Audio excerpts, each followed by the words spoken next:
That's what I'm doing. Okay. The custom streaming service. Welcome Matsya Avatar Prabhu. Welcome Sushila Mataji. Welcome to all our speakers and other participants who are joining in. We'll be beginning shortly. We're just sorting out some logistics issues before we begin.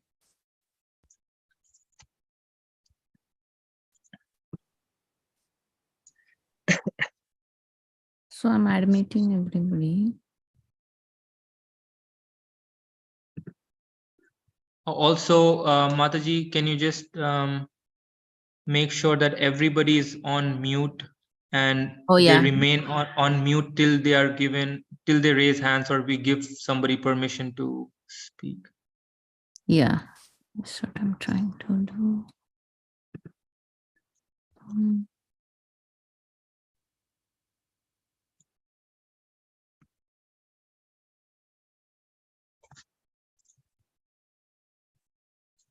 Everybody is mute right now.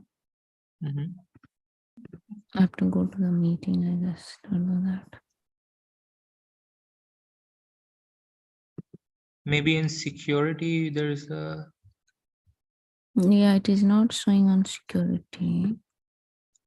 Oh yeah, yes, Prabhu. So I did that.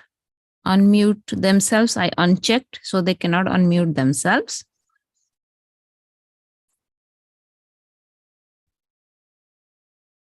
Yeah. So it should mute everybody. So it is done, Prabhuji. Okay. Yeah. And how do I make them co-host? To whom, Prabhuji?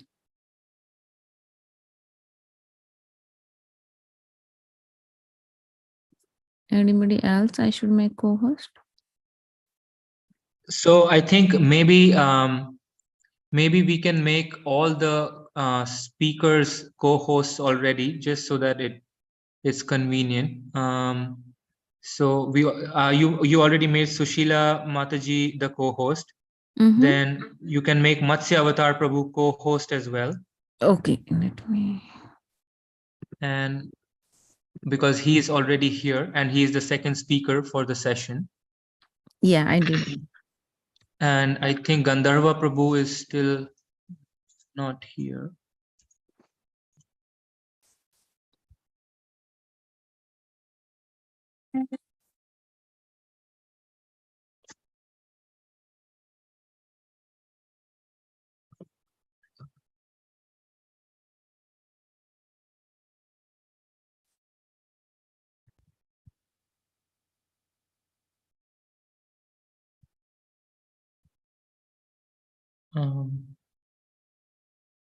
So right now it is showing 8 participants.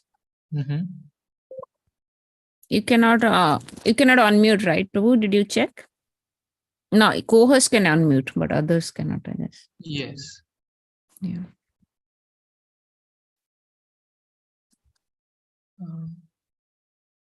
Just a second. Need to figure this.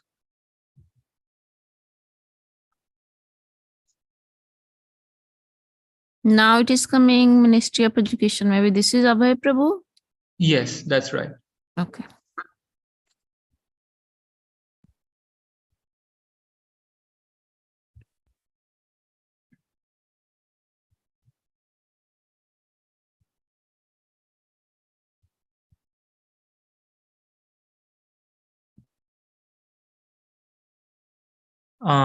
So I guess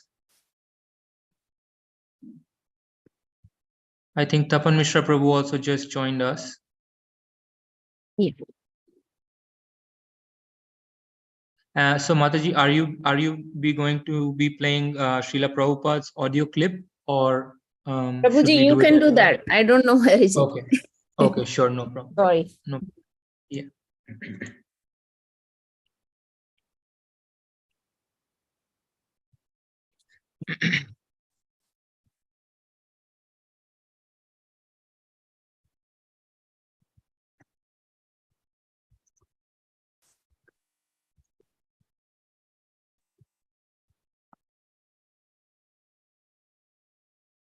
हाँ जी, मैंने-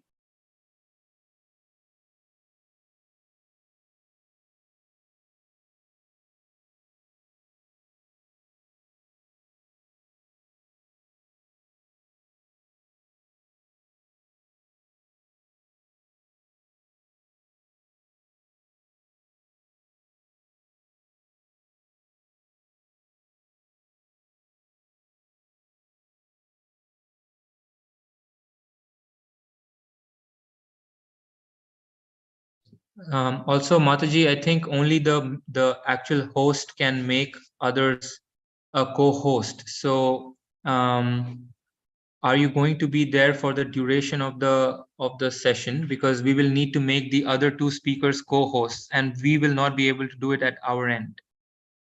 Okay.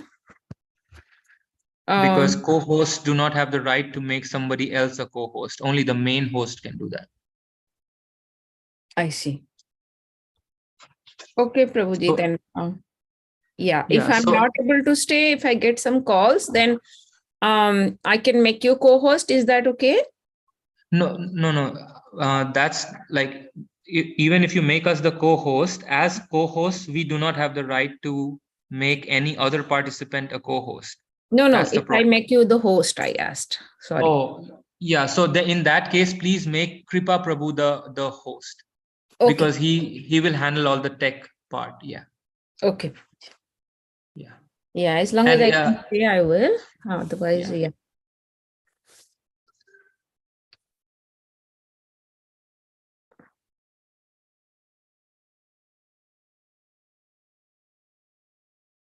Or I can make him the host right now, and he can make me co-host, so that even though if I'm not present, it would be like, And Tapan Mishra Prabhu has joined in, so please make him a co-host as well.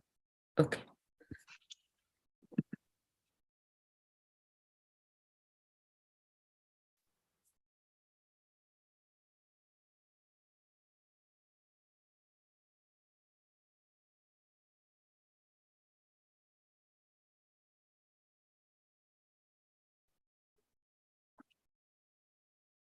So I think we just about 1 minute to go, and we will begin by listening to Srila Prabhupada for a couple of minutes before I introduce the first speaker for the session, and then we'll begin. So, Kripa Prabhu, if you can hear me, can you please kindly proceed and let us hear from Srila Prabhupada for a couple of minutes.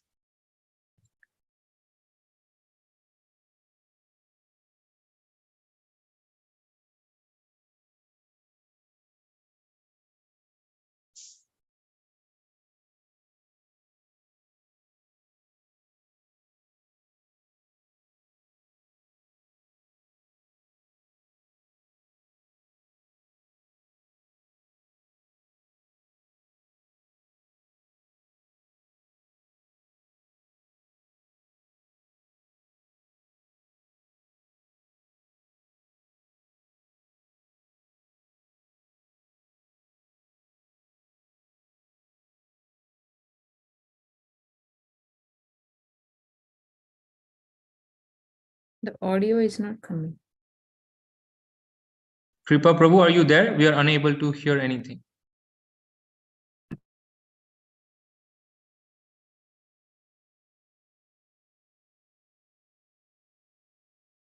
This is attached. Pungsang sriyamit unibhavamit. The central point is sex. And that is the attachment. Pungsang sriyamit unibhav. The whole world, this material world, is moving. What is the central point? Sex attachment. So one has to become free from this attachment. That is called Vairag. Vairag. So if one can give up this attachment from very beginning of life, that is brahmachari. A brahmachari is trained. So don't be attached. You will save so much time. can save your life. That is brahmachari life. Because this attachment is the continuation of our material life. We have got different attachment, different varieties of attachment. The central point is sex. Therefore, school college means that to train the students how to become detached.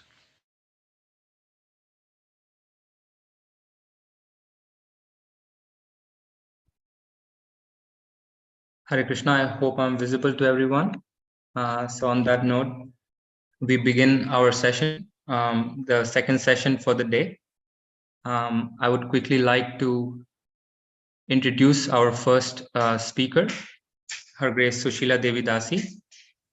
She has been the principal of the Sri Prahlad High School, Elementary School and Kindergarten for almost 12 years, which is located in Krishna Valley, New Vrajdham.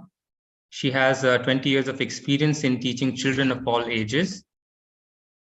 She led the group who created the Gurukula specialized curriculum and saw the elementary and high school accreditation through. So I welcome Her Grace Sushila Devi Dasi. Mataji, if you can kindly begin with your presentation, we would all like to hear from you. Krishna, dear devotees, I will share my screen. Yes. Oh, so Radha Katha Mataji is also with us. While Mataji shares her screen, let me also quickly introduce Radha Katha Mataji. She is the head of education department of the Krishna Valley for 2 years, and she is the author of Dots, the Art of Deity face painting book, released by the Deity Worship Ministry in Mayapur. And she was the head pujari for Sri Sri Radha Govinda in Denver. And she's been organizing workshops and teaching youth for over 7 years. And presently, both of them actively participate in the EU youth projects and attend the university to further enhance their expertise. So, Mataji, kindly begin your presentation. Hare Krishna, dear devotees.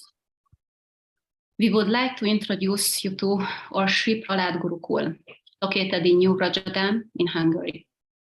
We have an accredited kindergarten, a primary school, and a high school.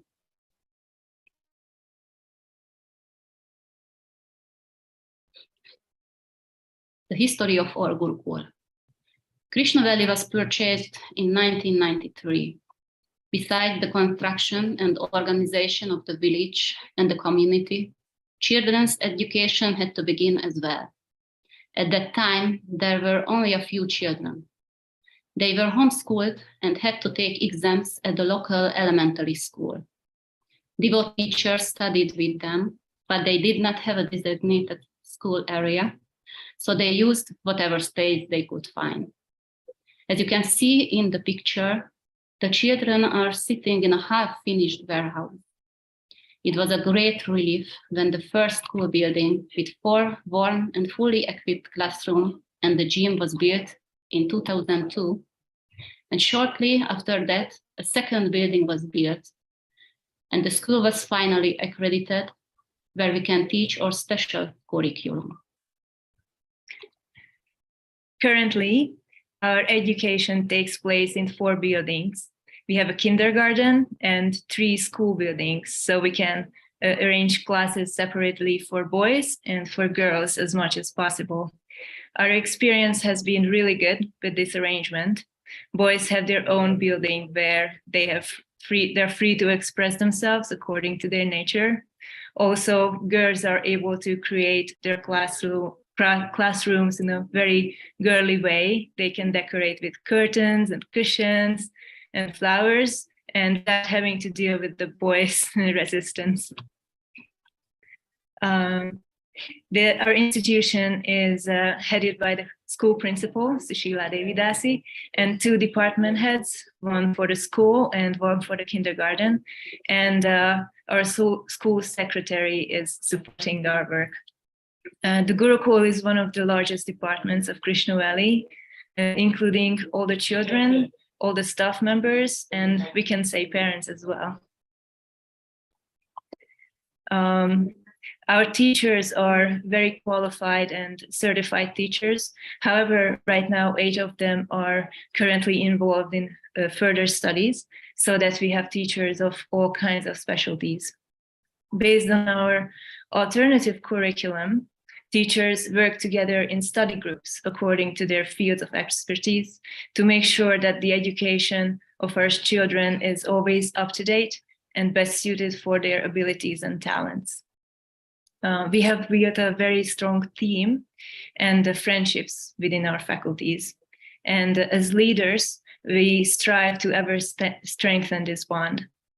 For this, we regularly find ways to listen to everyone. We have weekly teacher meetings. Every month, we speak to each and every teachers. And also, we organize Gurukul Teacher Day in the Pujari room, when all the teachers go to the Pujari and we serve in the morning together. And also we regularly go chanting and hiking and laughing together on our week-long team building retreats in the beautiful hills of Western Hungary.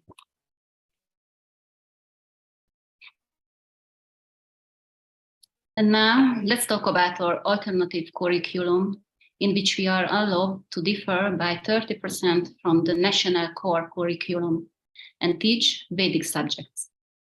It consists of 3 main parts: character development, practical activity or Varna education, and subject groups. With character development, our main goals are to develop positive character traits that serve to build both the individual and the community to learn the rules and practices of the culture, and to develop the value system through which we understand who we are, either as individuals or as members of a community. Through the subject groups, students gain knowledge about the world, understand how it works and what their place is in it. And finally, Varna education or practical activities arising from knowledge and human nature will be the area where students engage themselves in various occupations. In other words, where knowledge meets practical applications. These 3 main areas together help students learn how they can live and cooperate in the community and in the world. The subjects are organized into subject groups. The first is communication or Sahitya. It includes Hungarian grammar and literature, digital culture, and foreign languages. The second is science of creation, Bautika Vijnana. It includes mathematics, environmental studies, natural science, physics, chemistry, biology, and geography.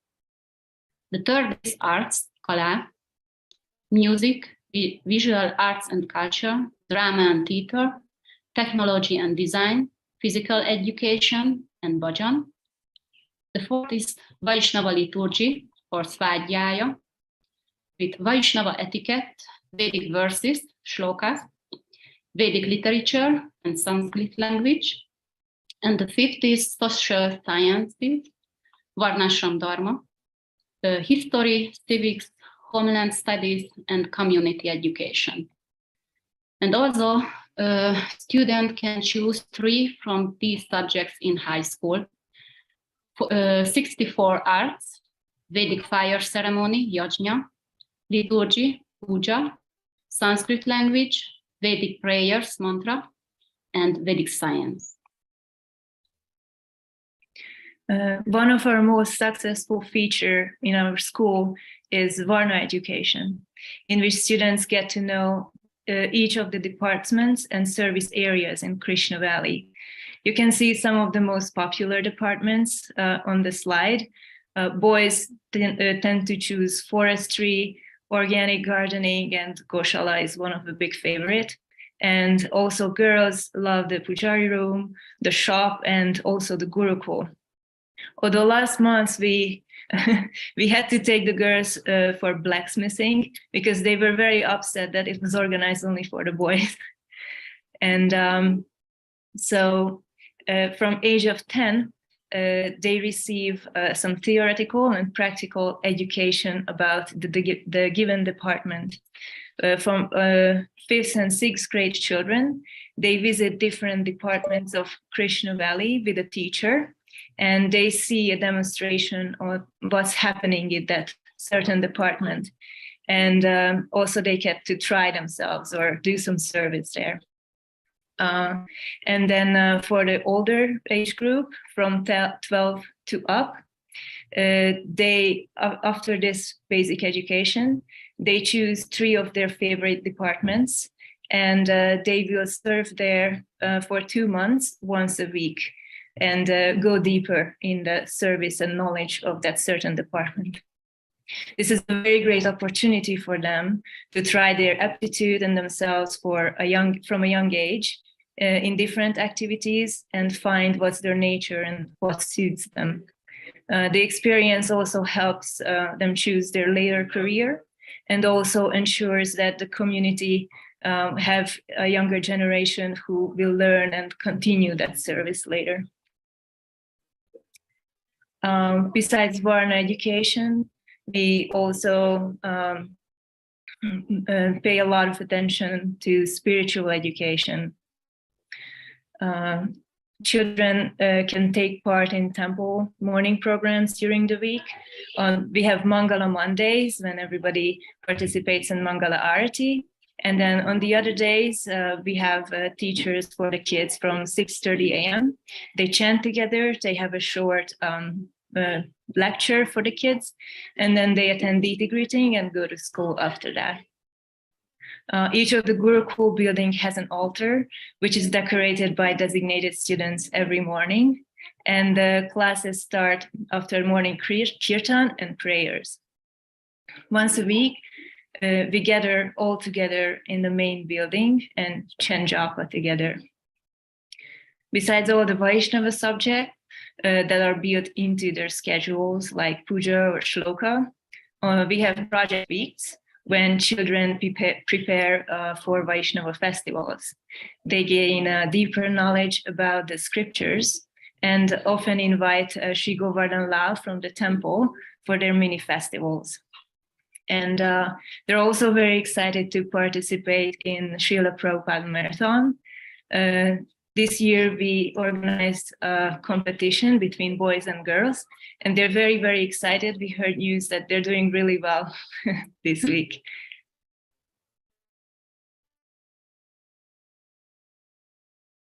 Our methods and tools are varied. We use state, alternative, and our own textbooks for teaching. The development of children with special needs is carried out by special education teachers. We try to use as colorful methods as possible during classes, such as projects methods, drama pedagogy, and one of the kids' favorite is the Adventure Day.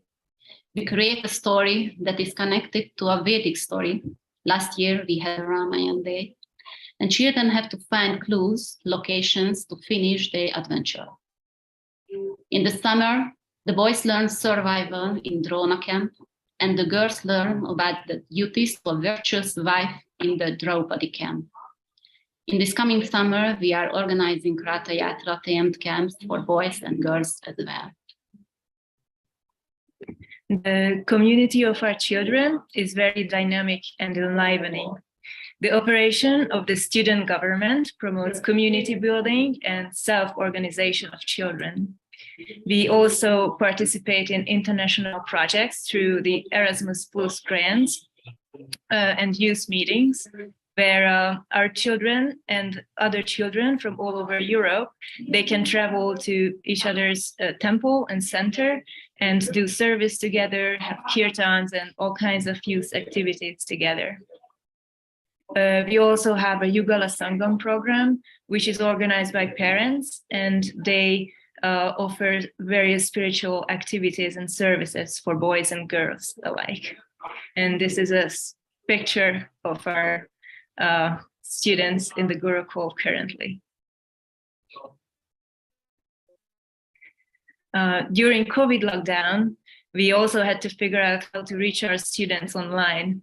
And thanks to that incident, we developed a quite good website where even today students and parents can access their daily homework, their daily study material, news and events, and all kinds of important information regarding school programs and events for the Gurukul.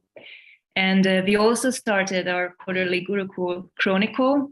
That's a magazine for the whole community, where we share news and articles and various artworks of our students.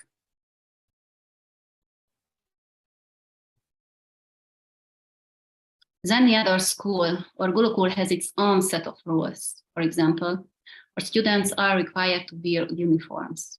Yellow dhoti and kurta for the boys, and a uniform sari for the girls. The policy sets out the standards we expect from children and families. We only accept children from practicing Krishna-conscious families. However, there are several students from other countries as well. From them, we teach Hungarian language as their education conducts in Hungarian. Some of you might know about the Bhaktivedanta College in Budapest, which is also accredited college for Vaishnava theology, and where any high school graduate can earn their BA or MA. We are very proud of our education system.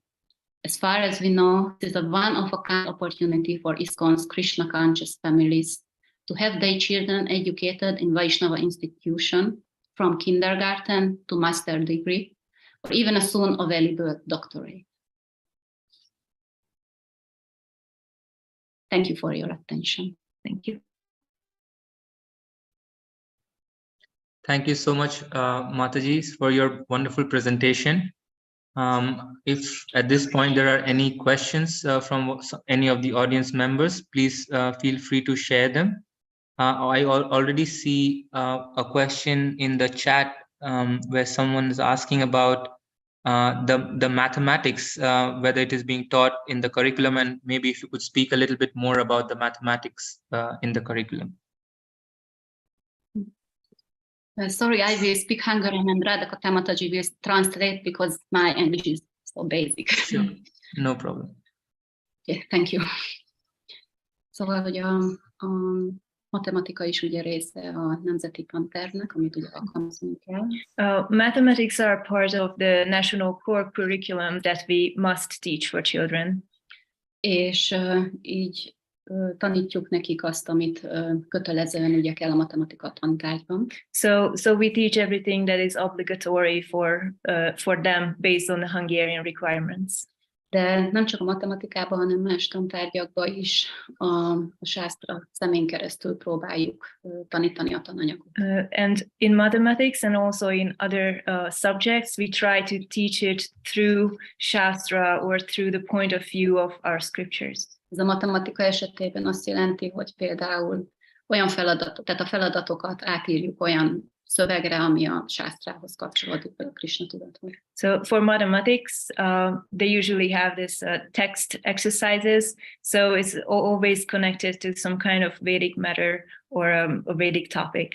És próbáljuk a matematikát is gyakorlattal összekapcsolni. Tehát, hogy amikor mennek például varnakérzésre, akkor azt sokban például, hogy tudják használni. And we also try to connect every subject, mathematics as well, with some practical experience. For example, through Varna education, when they go to the shop, they get to learn how to apply mathematics in that serviced environment. Okay, so Ruchira Datta, I hope that answered your question in, yeah, okay, good. I see Tapan Mishra Prabhu, he has joined us and I think he would like to speak. Prabhu, kindly go ahead. Thank you. I want to actually thank Her Grace Sushila Devi Dasi and the devotees in Hungary for what they've accomplished. I mean, this is, how can I put this? I mean, this is what they've accomplished has not been accomplished so far anywhere else in ISKCON. So I have a few questions that I'd like to ask, if you permit me. But of course, I want to begin by thanking the complete management team in Krishna Valley, all the educators. If somehow within ISKCON, we are able to accomplish this in more and more of our temples and centers, where our devotee children can study all the way from kindergarten to university, a Krishna conscious curriculum, I think it will fulfill Srila Prabhupada's desire. So you managed to fulfill Srila Prabhupada's desire, and congratulations for that. Tapan Mishra Prabhu, if I can just kindly just interrupt for 1 second, is Mataji able to understand everything, or do you need some time to translate for her? No, Okay, thank perfect. you. I understand, but I'm unable to speak properly. Perfect. Thank you. Okay, sure. Yes. Please go ahead, Prabhu. Sure. So during the one request I have from the organizers is during the period that we have the presenters present, it would be good if they're spotlighted, because we like to hear from them and see them, even if we're asking questions. So if you can adjust the setting that they're spotlighted for everyone. So my first question is, you mentioned just 12 years within which all of this has been now accomplished with respect to the Gurukul. Can you please share with us, how were you able to manage to convince the government and the Ministry of Education within Hungary to first allow you to actually adopt a Krishna conscious curriculum for education through all the grades? Hát először is, hogy jó kapcsolatokat kell építeni, és ugye, hogy tehát most is tanulunk ugye egyetemeken, és akkor itt kezdődik el, hogy elkezdjük a kapcsolatokat építeni. First of all, we had to create good connections. Like right now, several of our teachers are attending university, and they are also creating relationships there. Ez ami a kormány oldaláról. Aztán That's from part of the government. És Magyarországon elég gyakran változnak a törvények, az oktatási törvények főleg. And in Hungary, educational laws are changing quite often. És amikor feljött az ötlet, hogy először is egy saját tantervet készítsünk. And when we started to work on and had an idea to create our own curriculum, meg kellett nézni, ugye megvizsgálni, hogy mi a jogi környezet. We had to take a close look at the laws and educational requirements. Amikor Magyarországon volt a rendszerváltás 1989-ben, when Hungary went through government change in 1989, akkor nyílt lehetőség arra, hogy az egyházunkat bejegyzett egyházzá nyilvánítsuk. Then we had the opportunity for our organization to be approved as a religion, as a religious organization. És Magyarországon a törvények megengedik, hogy egyházak is alapítsanak iskolákat. And in Hungary, the law allows for religious organizations to create schools. És ennek köszönhető volt, hogy 2009-ben elfogadták először ugye csak az általános iskolát. And thanks to that, in 2008, we were accepted and accredited because of that for the school. Ehhez nagyon-nagyon képben kell lenni a jogi háttérről. And what is really required is to know exactly every single educational law that is connected to this topic. És annak megfelelően lehet hivatalossá tenni iskolát. And based on that, we were able to create everything that's according to that law. És amikor elkezdtük a kerettantervet kidolgozni, and when we were working on the curriculum, még igazából 3 évig tartott, mire teljesen összeállt a kép, hogy mit is akarunk mi magunk. It took about 3 years to work out every details what we really want to teach for our children. Nagyon sok iskolát meglátogattunk, nem bakta iskolát.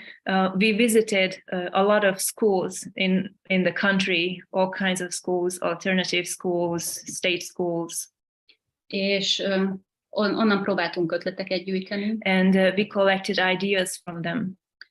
természetesen annak megfelelően, hogy mi volt Srila Prabhupád vágya. And of course, based on what Srila Prabhupada's desire was, we were able to use those ideas. És ezt a kettőt kellett úgy összeraknunk, hogy az elfogadható legyen nekünk is, baktáknak, tehát tudjuk Srila Prabhupád vágyát követni, de a magyar jogoknak, jogszabálynak is megfelelő legyen. So we had to combine Srila Prabhupada's desires and what the Hungarian government accepts, and that's how make the curriculum according to these two things.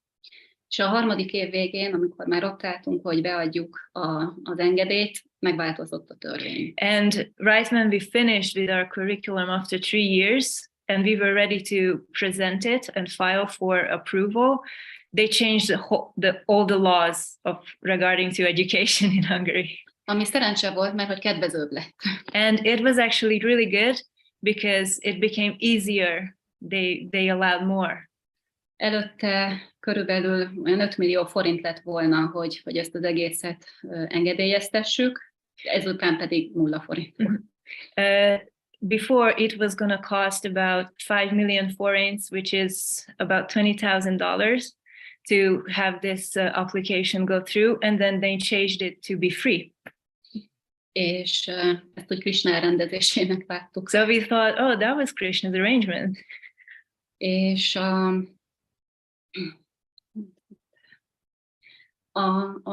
a tantervet pedig próbáltuk úgy összeállítani, ugye, hogy megfeleljen a nemzeti tantervnek. And so our curriculum also had to be according to the national core curriculum. De amit lehetőséget adnak, hogy 30%-ot ugye változtassunk, az pedig védikus tartalommal megtölteni. And so according to the law, we were able to defer from the national core curriculum only in 30%. So that 30% is changed into Vedic subjects in as much as possible. És nagyon sok múlik azon, hogy milyen kapcsolatot tartunk a kormánnyal, vagy így az oktatási hivatallal. And again, it's really important what is our relationship with the educational ministry and the government. És éppen ezért próbálunk a nemzeti oktatásba is részt venni. And because of this, we also try to participate in national education. Ami azt jelenti, hogy eljárunk oktatási konferenciákra, értekezletekre, meghívnak minket előadást tartani. Which means we also participate in educational seminars. We attend different meetings regarding this topic.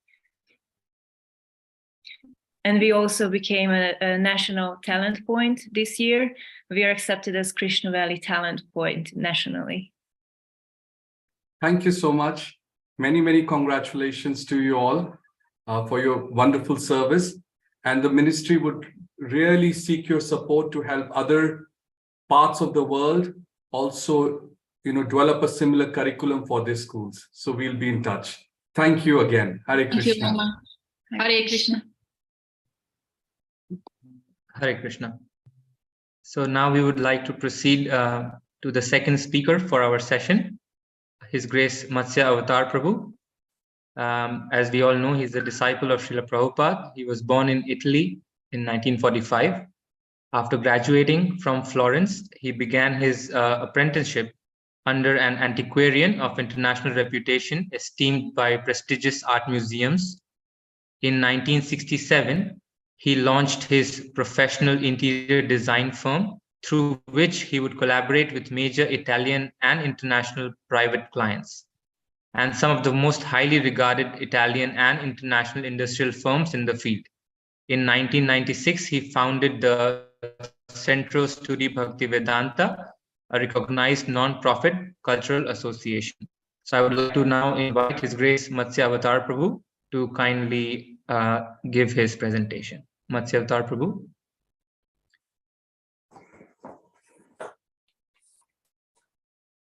Respected Vaishnavas and Vaishnavas, I am Matsya Avatar Das from Italy. Please accept my obeisances or glories to His Divine Grace as Bhaktivedanta Swami, Srila Prabhupada. I hope you all are doing well. Thanks for your kind invitation, and I apologize in advance for my very imperfect English. The most important day of my life was when I met Srila Prabhupada for the first time in August 1976. He accepted me as his disciple, and I received my first initiation in 1977 on the holiday of Narasimha Mahotsav. This encounter with His Divine Grace illuminated all the next 20 years of my life, serving many ISKCON temples around the world by internal architecture of the temples. And most importantly, dedicating myself to the co-founding and development of the Villa Brindavan Temple in Florence, which in the 80s became one of the largest ISKCON communities in the world. From 1989 to 1993, I dedicate myself to the exterior and interior design of the Srila Prabhupada's Pushpa Samadhi Mandir in Sridham, Mayapur. During those 4 years, I have been inspired to focus my service on spreading the teachings of His Divine Grace through the academic and cultural environment. Starting in the early 19, I felt that the academic project was gradually occupying all my thoughts, and if it were an impulse of the soul. At the same time, I experienced a growing realization that spreading Krishna consciousness in the academic and cultural spheres was the most important and most urgent devotional service to which to dedicate my Sankirtan offered to Srila Prabhupada. As I have explained on several occasions, I really felt the lack of an academic environment capable of awakening people's inner vision and guiding them towards a contemplative interior, as well as in the active exterior dimension.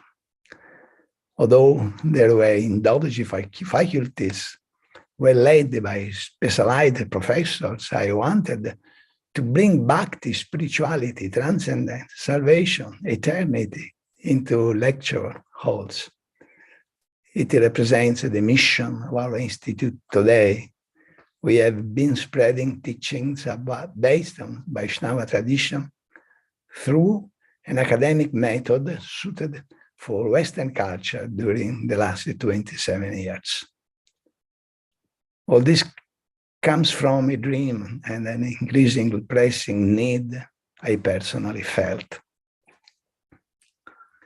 When I first met Srila Prabhupada, I was not living in a temple, and the nearest one was 400 kilometers away. I strongly wanted to live fully rather than just survive, to be deeply inspired so that I could inspire others. And this was a turning point. In my collaborations and interventions at the university institutions where I was invited to lecture, I saw a profound lack, a desperate need to acknowledge different perspectives compared to the ones of the Western Indology, without wishing to belittle the work done egregiously by Indologists. It was necessary for me to compensate the approach to the teachings of Indo-Vedic texts by emphasizing their sacredness. This was and still is a huge difference I felt that I should teach. The purpose is to convey the love of bhakti, revealed by studying and enjoying the poetry and sacred Indo-Vedic literature and philosophy, giving the chance to people to experience it. How could those who read with rigid detachment the sacred text and are completely disconnected from the tradition share it? It is a heritage that can only be made accessible by those who have adopted its spirit intimately and practice it seriously and purely as a life choice. The academic milieu tends to deal with these issues in a distant manner, which risks becoming cold and sterile. it is like wanting to taste honey without the opening the jar and assessing its contents. We can't savor it through the description of others. We must experience it, moving from knowledge, jnana, to the realized one, vijnana, bhakti. I have nothing against the work done by academics, but our institute was not born as a simple academy. Our courses operate for the revival of this knowledge within the dialogue between philosophies, wisdom, and experiences of East and West. Our academy is an institute for research, study, and application of science and spiritual technologies aimed at elevation of the human being in his perennial pursuit of immortality, knowledge, and happiness, and love. Today, we offer study and participation methodology that enables people to make a life-transforming experience. We don't wish to offer duplicates of what already exists, but to provide what is lacking in the contemporary society to improve individual and collective well-being. I started bringing bhakti into a major Italian public and private institutions, for example, universities, hospitals, corporates, etc., using an accessible language for secular context to let bhakti flourish in society and within the life of many people hungry for spirituality, but who would be prepared for a confessional approach.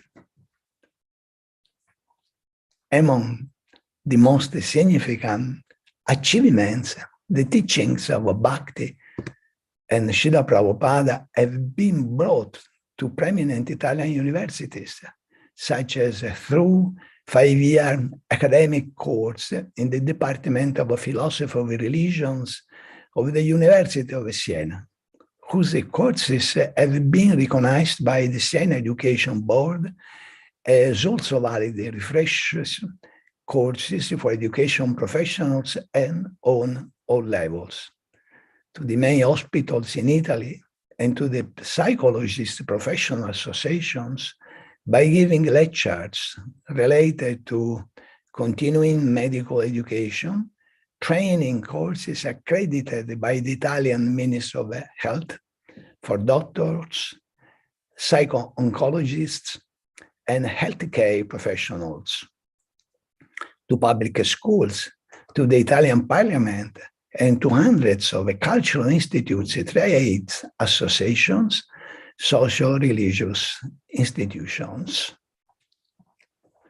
With this purpose in mind, I founded in 1995 a non-profit cultural association and for social promotion called Centro Studi Bhaktivedanta, today also known as the Institute of Indo-Vedic Studies.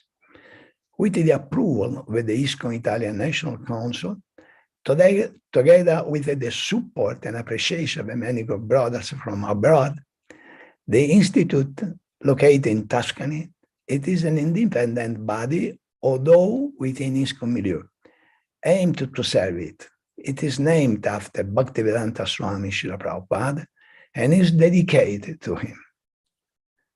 All CSB activities strive for widespreading his teachings and the Siddhanta of Brahma Madhva Gaudiya Vaishnava Sampradaya, especially into Western secular domains.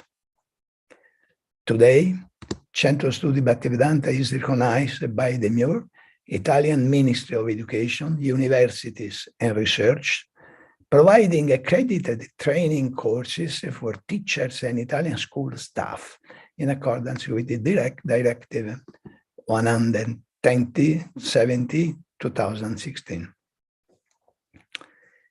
Further, all CSB courses have been recognized by their academic value by the Dev Sanskrit University of Haridwar, with whom the CSB has been collaborating also for the development of a scientific research project since 2010.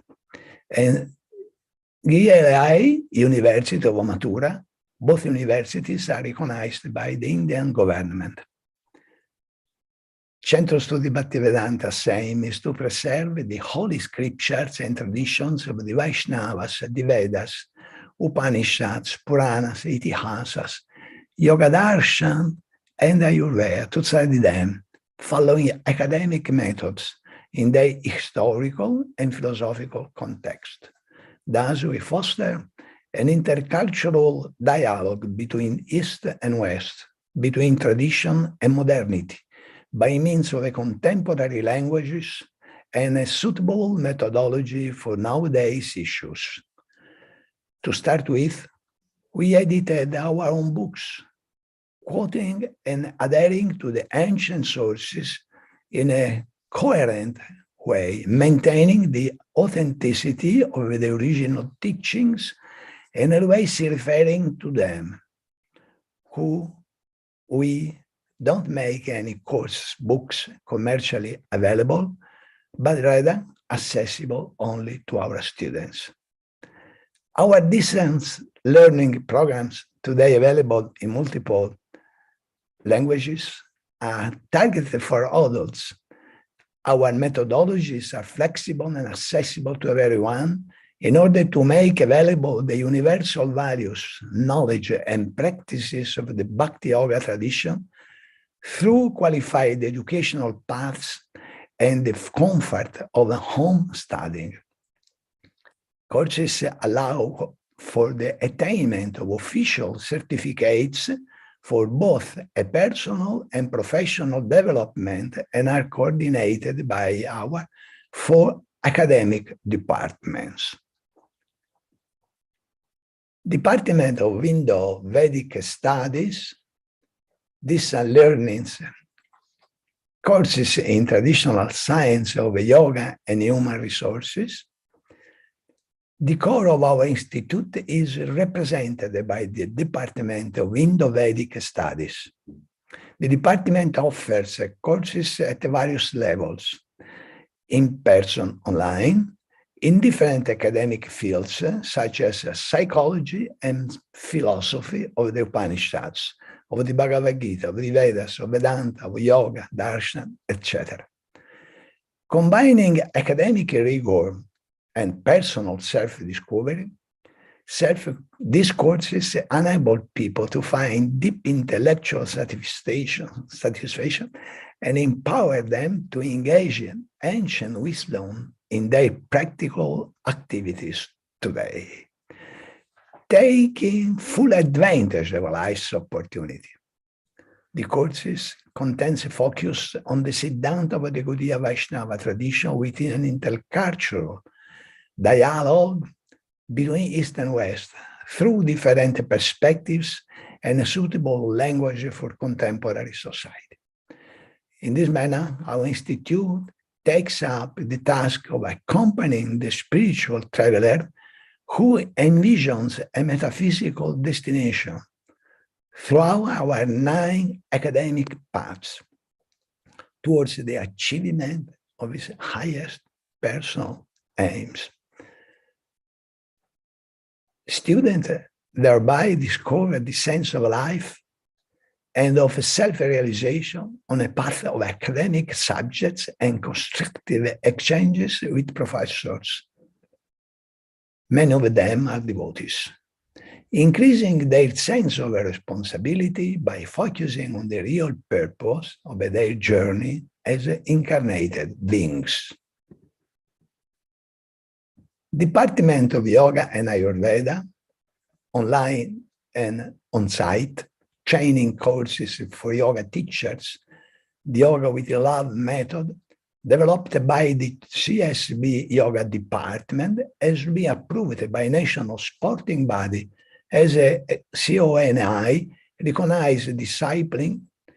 CONI is a national Olympic committee in Italy.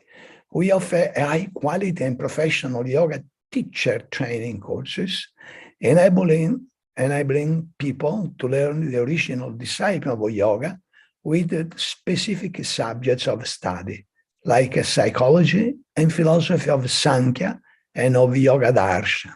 Our courses highlight the individual need to deepen knowledge of oneself, understanding the psychic dynamics and improve self-awareness, rather than undergoing mind conditioning on a distorted perception of reality, which undermine the quality of life.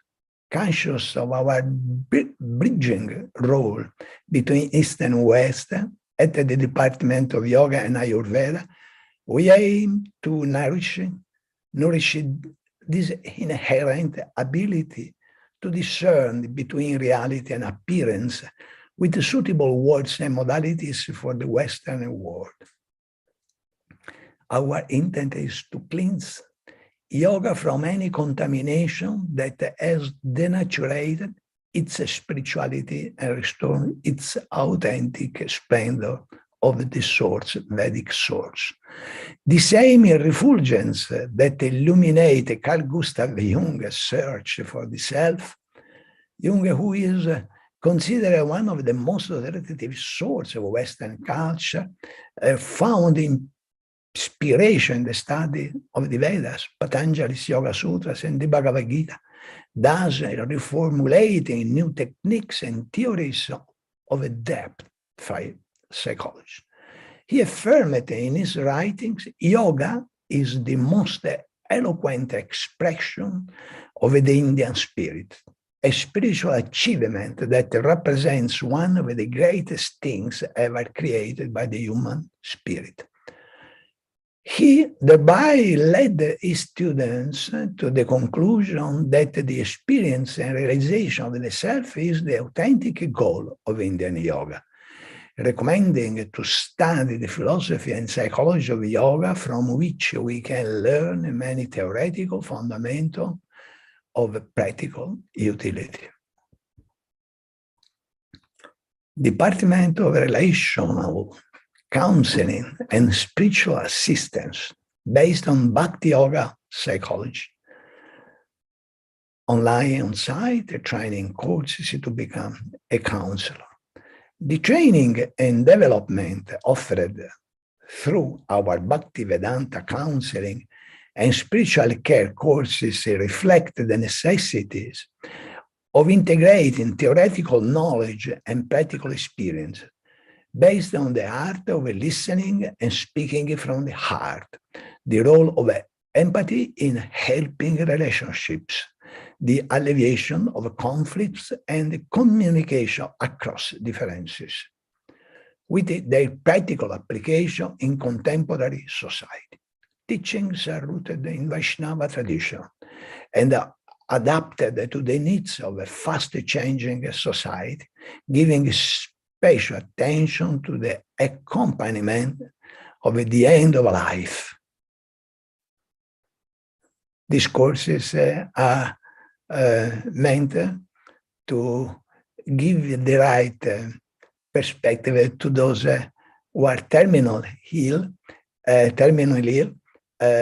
giving them not only the hope, also the experience of the next life. Textbooks are edited by Centro Studi Bhaktivedanta with particular reference to the work Yoga Psychology of the Life Cycle. Further, we offer courses on leadership of well-being, a training for new generations of leaders to embrace their responsibilities with profound ethical awareness of individual and collective needs for sustainable development and spiritual advancement. Department Cooking for the Soul, online on-site training courses in natural vegetarian and Ayurvedic cuisine. Cooking for the Soul is inspired by the millenary science of yoga and Ayurveda, combined with the traditional Indian, Italian cuisine. The department courses teach nutrition to promote health, well-being, longevity, vigor, and body, psyche, spirit, harmony. Ideal for people who love a natural diet or wish to experiment with other ways of cooking, learning new recipes, and for those who care about their well-being. Therefore, courses are within everyone's reach, varied in harmony with the creation, and the creator. People can learn how to eat healthfully and tastefully every day and on special occasions.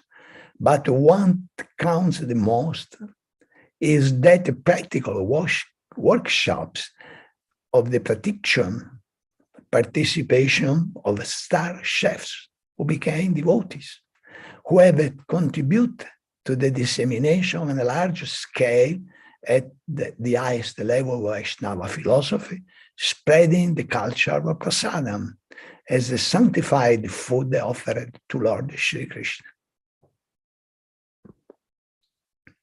Department Adayor, last born project, is Govardhan Adayor, Italy, a new agricultural department inspired by Ayurvedic science, in collaboration with Govardhan Eco Village in India. The purpose of Adayor is to progressively realize an emotional, spiritual food and energy self-sufficiency project in educational farm centered on Ayurvedic science and Bhakti Yoga, located in Italy to host people from all over the world. The location is close to CSB campus Govardhan. Adayor aims to provide skills and experiences to all those who wish to learn how to nourish and cultivate the soil. A place where food is grown in accordance with the principles and bioeconomic sustainability, promotion, self-care, education, and a lifestyle that enables people to become the best version of themselves, free from conditioning and fear of death. We teach how to take a responsibility of one's own health, practicing prevention through a balanced diet, self-mastery, the use of Ayurvedic oils and holistic healing herbs, etc. People learn and experience the culture and value of ethical behavior to improve individual and collective well-being. There is also a farmhouse to accommodate short to medium-term guests. It is primarily reserved for students enrolled in the educational program on basic principles of the Ayurveda sciences and guests engaged in specific activities for site care or during the planting or harvesting seasons. Especially welcome are those who seek the meaning of the existence through contemplation and care of the earth to prepare themselves for the end of their life. There are reserved space for sacred worship and spiritual practices and to develop knowledge based on teachings of the Vaishnava tradition of the Lord Chaitanya Mahaprabhu.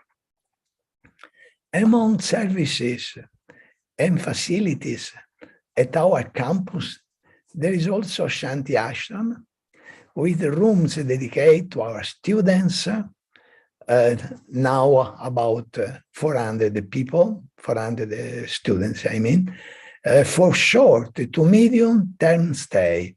There are 65 sleeping accommodations and a dining hall with 150 seats. Through our Institute of Indo-Vedic Studies, we invite people to embark on a journey towards self-discovery and authenticity. Vaishnava wisdom sheds light on the extremely subtle balance between spirit and matter, between soul, mind, and body. This inquiry is at present the quintessential challenge in the society. It has by now an anthropological magnitude and could be the real humanizing reaction to current transhumanistic trends. The hardest challenge of the third millennium, spiritual man or bionic man? That's the choice, the dilemma. Never before as today have the teachings of the Bhaktivedanta tradition been so urgently precious to face the challenges of the free falling humankind in terms of loss of values and identity, losses that can undermine the quality of life on both a material and spiritual plane. Behind the much heralded economic progress and so-called well-being, one can notice a spreading and increasing barbarization of a society. Millions of people fall into ruthless materialism, destructive and alienating both on a material and spiritual plane, have lost the traditional values as well as their own identity. In reality, life is a journey. It begins at the birth and ends at the death. But this is not the whole of life. It is just a segment thereof between birth and death. Therefore, in our courses, we teach people that the Bhakti Yoga tradition explains by Lord Chaitanya and the lines of the Acharya also what happens before birth and what comes after death. It is a journey to discover ourselves, the truth within us and our own authenticity. The purpose of each incarnation is to come closer to the realization of our spiritual nature, characterized by immortality, knowledge, and bliss, a pursuit which proceeds from the progressive discovery of ourselves, of our relationship with God, Lord Krishna, and of the loving kindness towards all creatures and creation. During full immersion events at our institute, students have the opportunity to appreciate and experience firsthand the main benefits of sadhana bhakti, Mangalarati, Guru Puja, meditation, Harinama Japa, prasada, worship of deities, bhajan kirtan, and other important expressions of a relationship of a Vaishnava Bhakti. Thanks to these activities, over the past 27 years, the teachings of Srila Prabhupada and Sri Chaitanya Mahaprabhu through the Acharya's line have successfully reached today public and private institutions, and above all, have found their way into thousands of people's hearts, people who have transformed their lives and in some fortunate case have fully embraced the values of a Krishna Bhakti tradition and have received the sacred Diksha. Hence, they have become full members of the worldwide ISKCON community and family, welcoming into their heart Bhaktivedanta Swami Srila Prabhupada's teachings. I would like to remember to all of you that our students, their average age is about 46 years. So, I mean, we created, voluntarily, we created adult private university for the Indo-Vedic studies. And that's is going to give so much satisfaction to our students. They are coming from all the ranks of society, from all categories of societies. But the average age is 46, 47. Looking ahead, our work is so far has been comparatively minimal with respect to what we still have to do.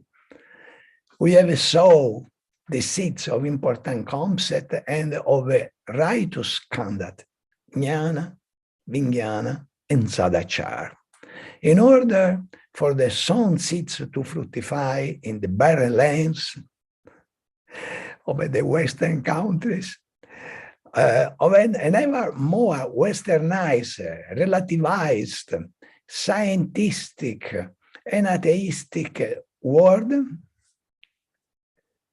the certified quality assurance of our contribution to the world is the governance of material and spiritual resources, knowledge, conduct, and governance of resources, fully respecting both spirit and matter, Purusha and Prakriti, what in Indo-Vedic terms is known as the Divine Varna Ashram Dharma, solely aimed at spiritual realization according to the modalities of the Bhakti Vaishnava given by His Divine Grace, Bhaktivedanta Swami Srila Prabhupada. Thank you so much, Matsyavatar Prabhu. You've definitely created a revolution in Italy, and probably many devotees in Europe, many people in Europe have benefited from this greatly. You have utilized so many limbs of Vaishnava tradition and Srila Prabhupada's teaching in encouraging many members to join ISKCON. We're grateful for your presentation, Prabhu. Thank you very, very much. And the ministry would like to continue to be in touch with you, and through you also inspire others who can adopt a similar model in their countries. Thank you very much, Matsyavatar Prabhu. Your servants, always your servants, thank you very much for having given me the possibility to serve you. Hare Krishna. Hare Krishna, Prabhu. And we'll be sharing your talk with many, many devotees around the world later on also. Thank you. I have to, if devotees have questions, they can please share it with us and we will relay to Matsyavatar Prabhu. And at this stage, we thank Prabhu, and we also I request Venugayak Prabhu to please invite our next speaker to come and share their talk with us. Thank you. Sure. Hare Krishna. Thank you so much, Hare Krishna. Hare So the next speaker for our session is His Grace Gandharva Prabhu. Gandharva Prabhu has studied visual arts in Mexico City, specializing in art theory and history. He has been a university professor and researcher for 28 years, having taught in the faculties of arts, communications, architecture, design, and photography in different university centers in Mexico and Peru. He was also a regional representative of the ISKCON Ministry of Education for Bolivia, Ecuador, and Peru for 5 years, and coordinator for the ministry's representation program in Latin America. So I invite His Grace Matsyavatar Prabhu to kindly give his presentation. And just to a general reminder for everyone, just to keep in interest of time, please try to conclude your presentations within about 20 to 25 minutes so that we have sufficient time to field questions or to take comments. Matsyavatar Prabhu, please kindly begin your presentation. Gandharva Prabhu will Gandharva Prabhu, sorry. Hari.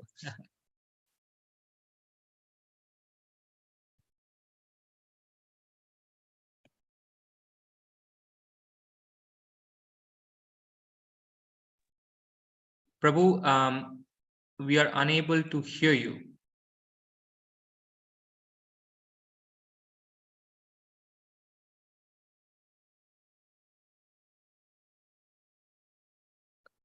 Hare Krishna Prabhu, if you're able to hear us, could you maybe write in the chat?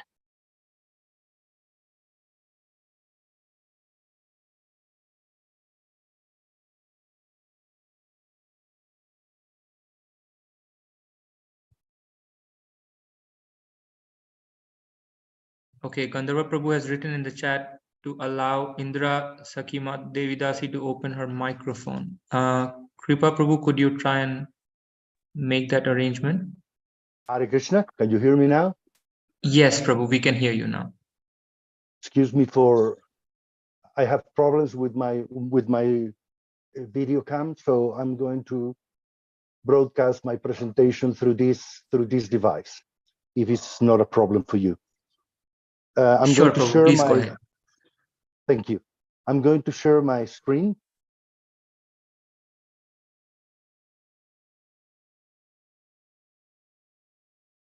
Can you see it now? Yes, Prabhu, we can see your screen. Perfect. Thank you very much. Well, Hare Krishna, dear devotees, please accept my humble obeisances. All glories to Srila Prabhupada. My name is Gandharva Das from Peru, and I will be presenting a reflection and a proposal on how to promote the development of a more robust and dynamic educational culture in ISKCON, if you allow me. First, I must thank for this invitation. I am not at all up to the other speakers, and I say this without false modesty. In any case, I am grateful for the consideration that the ministry has shown me.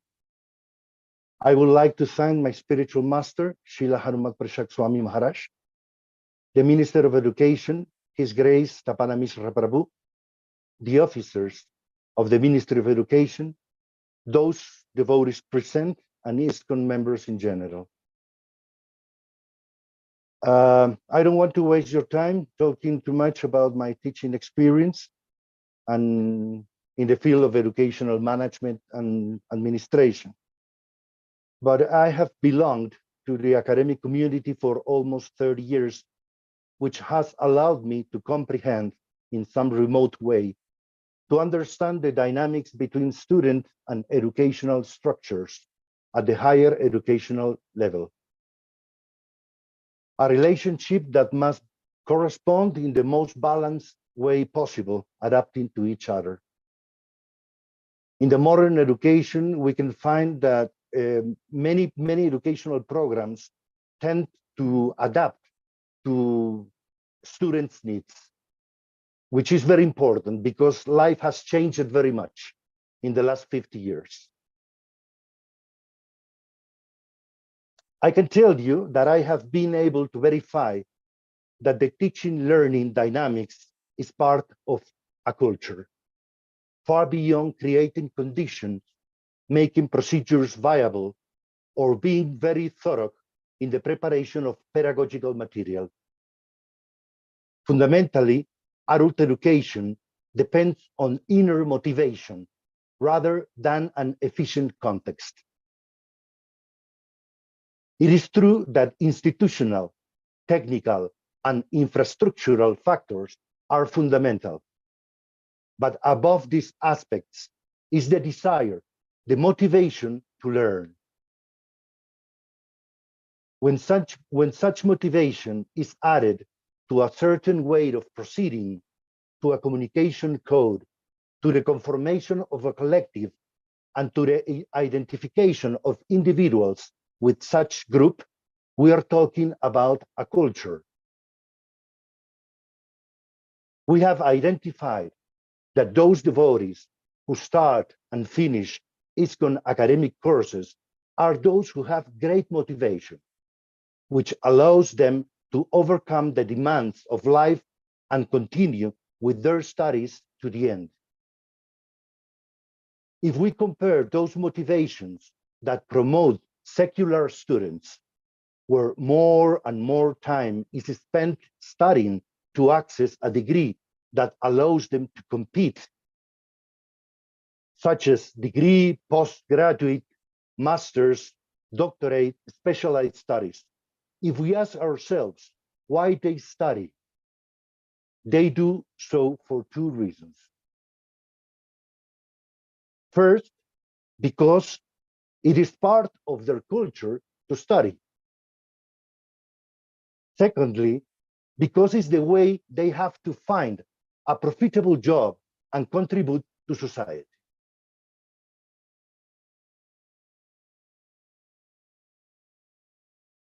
Culture means cultivation, like in agriculture, from the Latin land for farming and care. Cultivation, growth, development. Culture and cultivating are subsequent terms, cause and result. It is necessary to fully understand that ISKCON was and is an educational initiative fundamentally. The concepts of Sankirtan, spiritual master, disciplic succession, disciple, knowledge, sarana, among others, evidence the purpose of Krishna consciousness. The 7 purposes, Srila Prabhupada's 7 purposes, are even more probative. Educate ourselves and educate the others. Transform ourselves to transform the world. This is our motto. And it could be not otherwise, because there is nothing more elementary than the natural tendency of the living entity to learn. It is the only way to relate the individual to the whole. We could not correspond our original nature to the whole in the form of the absolute truth if we do not learn to do so. Education in Krishna consciousness.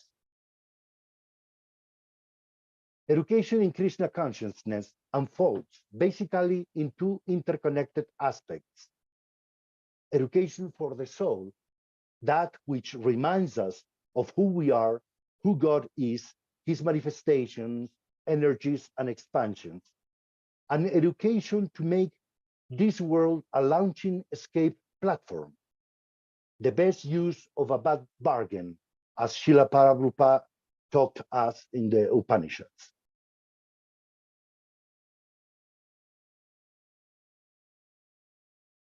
ISKCON, Adult Education, provides a variety of educational programs directly inherited from the plan that Srila Prabhupada had for the development of this specific service. However, and despite the enormous effort of many sincere devotees, we have not yet managed to consolidate education as a primary need in the different spheres of congregational action, and it is not, at least in most cases, a priority on the agenda of the temples. But there are many things we can do to reverse such trends. And one of them is to make an even greater effort to develop this educational culture. May this careful cultivation become a prevailing necessity, a default action among ISKCON members. A Brahminical society is an educated society, and we know that a society with these characteristics is capable of dealing with many situations, external and internal, preserving peace, the well-being of all, and giving meaning to human life. But such a society does not exhibit these qualities by being Brahminical, but by being educated. In a devout society, lack of education creates terrible problems with oneself and with others, weakening one's foundation and resulting in straying, sentimentality, or desertion. The cancer of civilization is ignorance, especially ignorance of transcendental and eternal truths. For this, it's essential to reveal the benefit that education can give to any society, secular or religious. Authorities and congregation must know and empirically experience such benefits and understand that a solid education builds much better yatras in every aspect.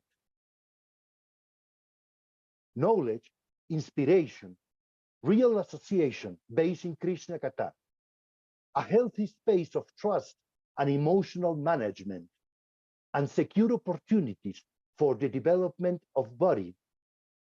These are some of the many advantages that systematized educational programs provide, and to the extent that they are implemented correctly, the results occur very soon, gradually. However, unlike secular education systems, in ISKCON, there is a gap between the different formats of educational programs in time invested and complexity. Either the programs are long, 6 months to 2 years in Bhakti Shastri, and 4 to 6 years in Bhakti Vaibhava, or they are very short, intensive courses that are not highly recommended from a pedagogical point of view. What I propose is nothing new, certainly. Despite this, I think that developing a seminar program in ISKCON can bring many benefits. The professional structure online seminar format offering work material, simple but meaningful evaluations to students and official certification by the ministry to the participants could bring the following benefits. First of all, development of educational culture. Progressive interest in ISKCON academic programs. Training in technical conceptual foundation obtained from the Sastra. Development of devotees who contribute quality service to their families, congregations, and temples. Training for devotees with teaching skills. A board of devotees could be convened to develop a pilot program that discusses methodological, pedagogical, academic, administrative, and communication aspects. Seminars strike the balance between these two extremes. Some of the topics could be Varnashram Dharma, economic and welfare, Street Dharma in modern times, Grihastha Ashram, Archana, health and Krishna consciousness, Gayatri Mantra, Mayavad philosophy, philosophy of education, and so on. Different topics for different interests and different services. Of course, the topics that I propose are debatable. These are some possibilities chosen without prior planning and randomly. All the information and knowledge extracted from the literary legacy of Srila Prabhupada and the previous acharyas and provided with technical capacity and according to the specific need of the sector to which it is oriented.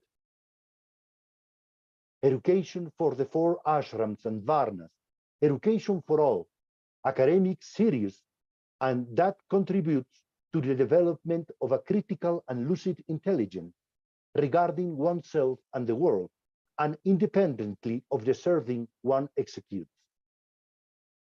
I am a believer in the academic institution. I have dedicated many years of my life to it, and I believe that we have a lot to do and learn. A program of this nature is a long way from solving the problem we have identified, but it can contribute a small cog in the machinery to unfold.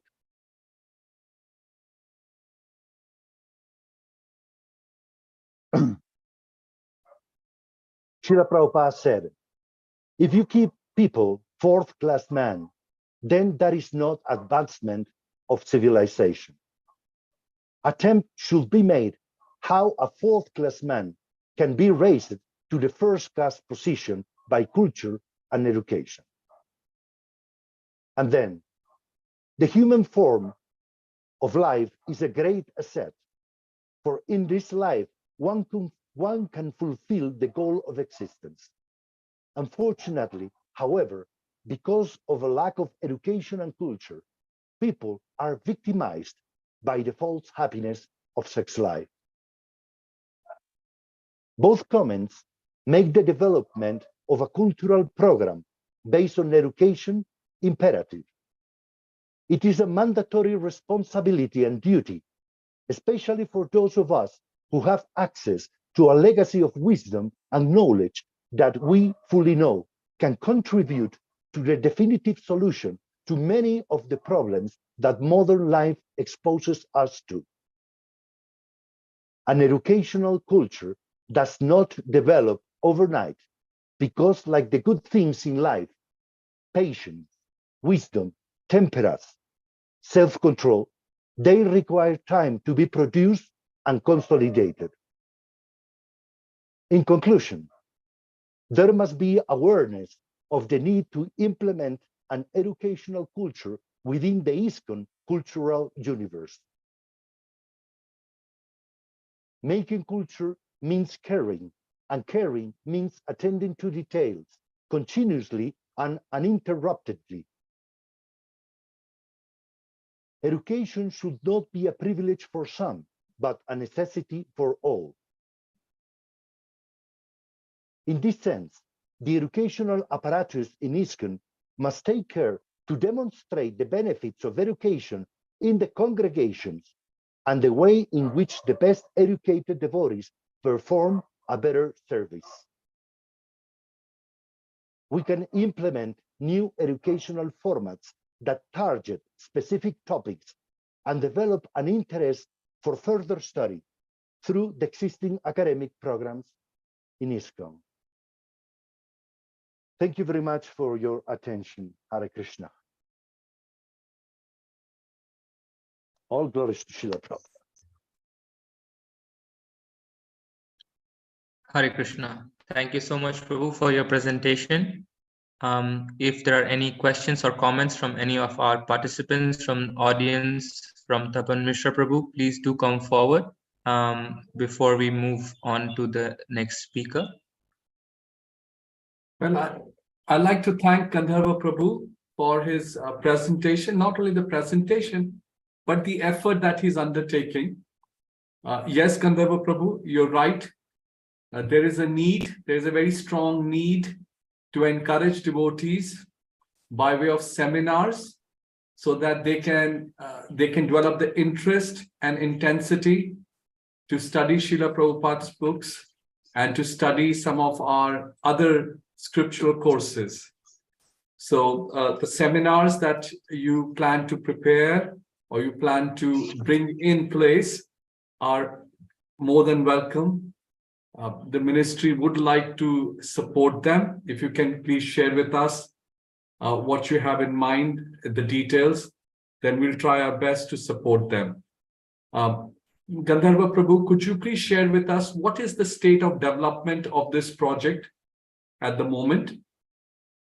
Well, for the moment, I am speaking with some devotees who may be interested in developing this kind of programs. Because first of all, we have to make a exhaustive research work, no, in finding which are the quotes, Srila Prabhupada's quotes, Srila Shastra's fragments that could support our initiative.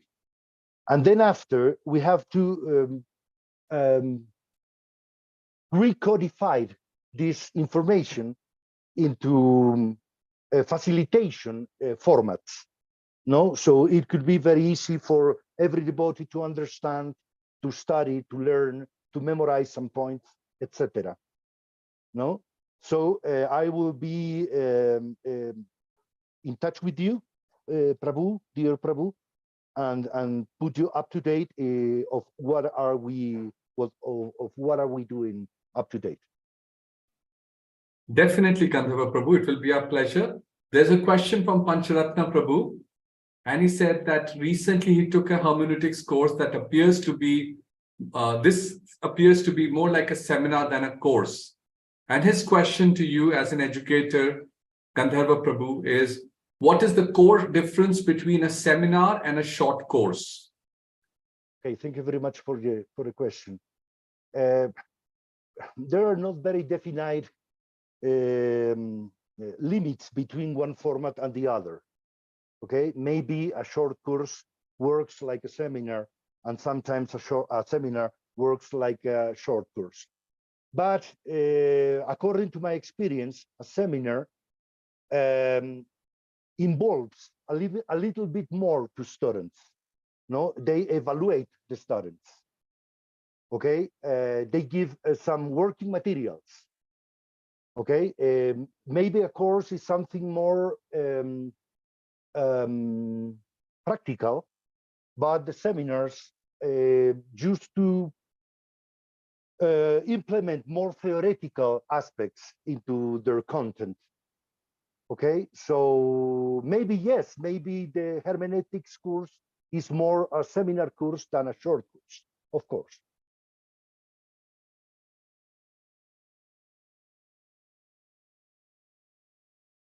Right. So I hope that addresses your question, Pancharatna Prabhu.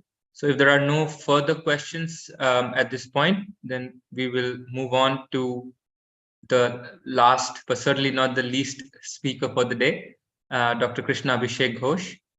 Dr. Ghosh is the director of the Institute for Vaishnava Studies, and his research specialization is in the history of religions, South Asian studies, and Gaudiya Vaishnavism. He holds an MSc in Theology and Religious Studies from Oxford University, UK, and a PhD in South Asian Languages and Civilizations from the University of Chicago. So I would like to invite Dr. Krishna Abhishek Ghosh to kindly begin his presentation.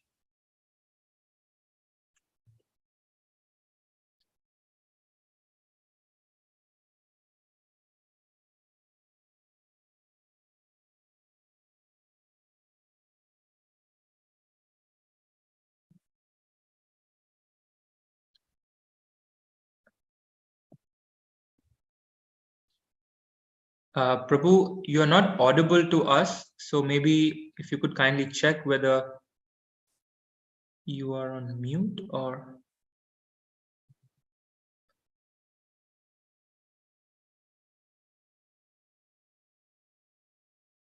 We still cannot hear you, Prabhu.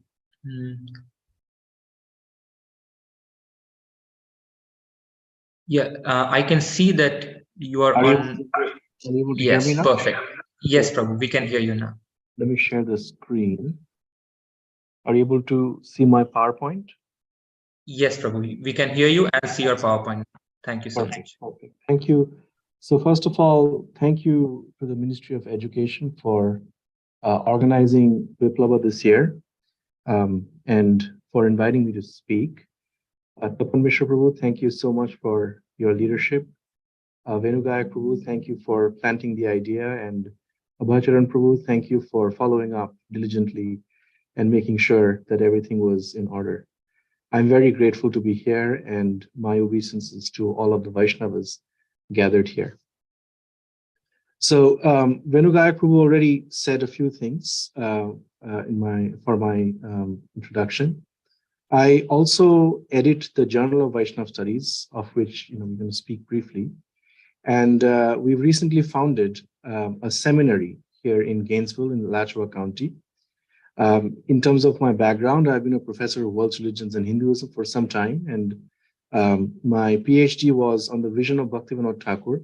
It is called Vaishnavism and the West. And then before that, I was educated at Oxford. And my specialization was Chaitanya Charitamrita, Mahaprabhu, and Lord Jagannath.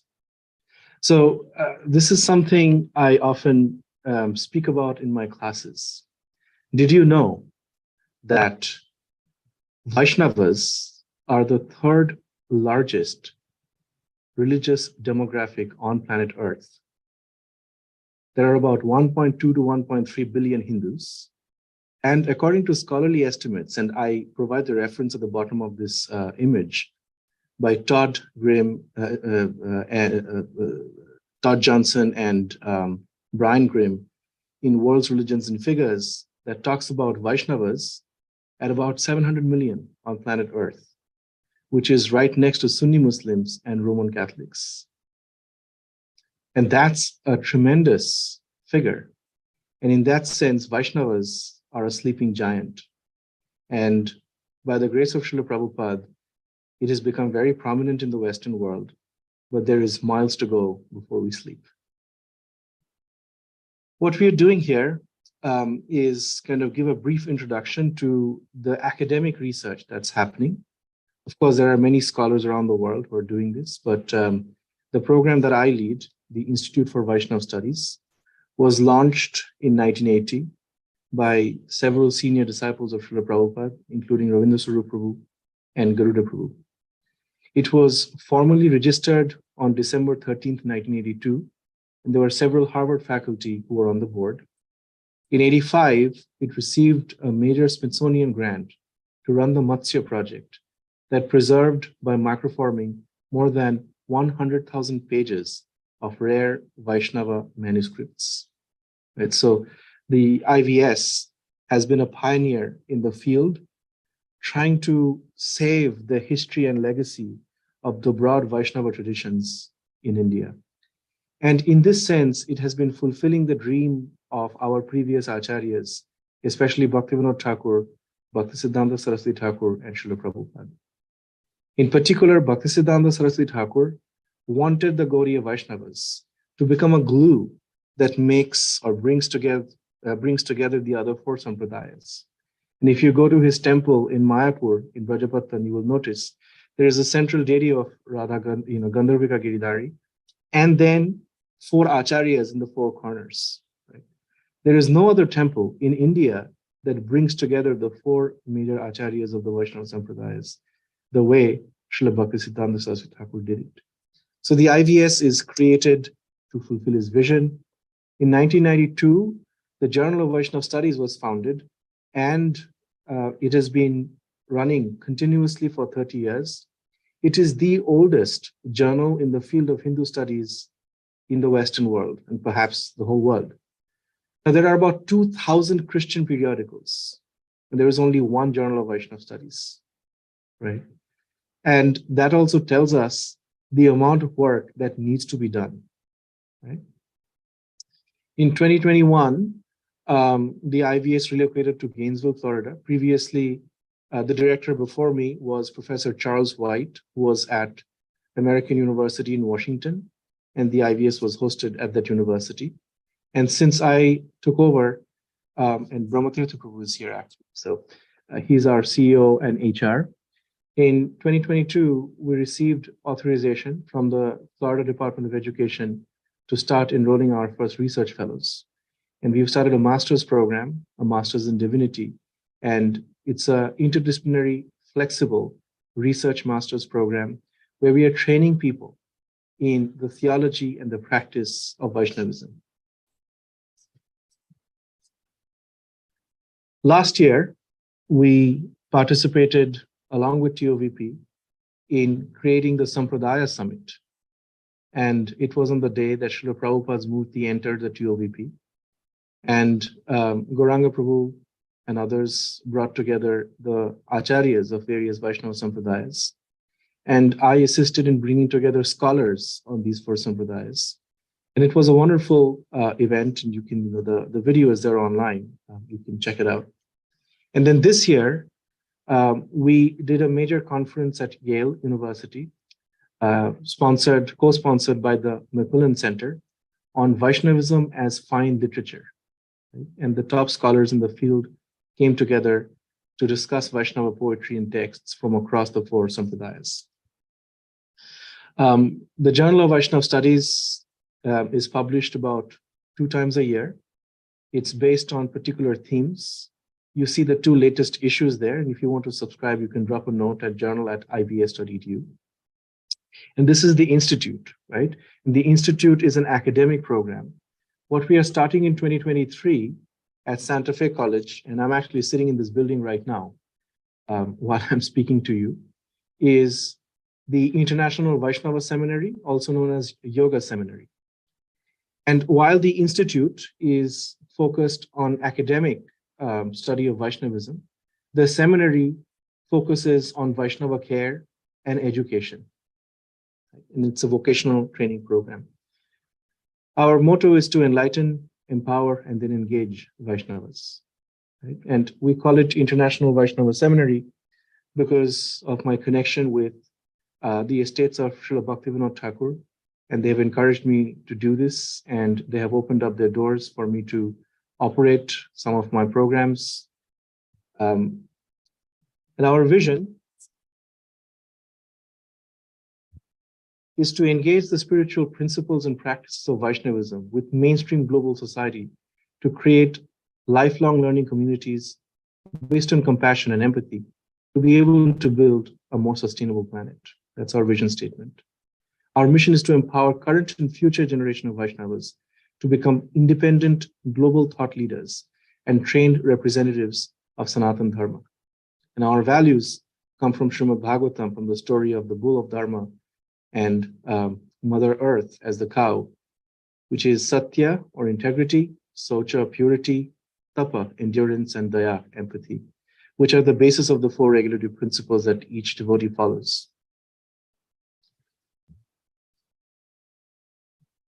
What we're already doing and we plan to continue doing is to organize courses, seminars, workshops, retreats, fairs, events, debates, colloquias, and conferences.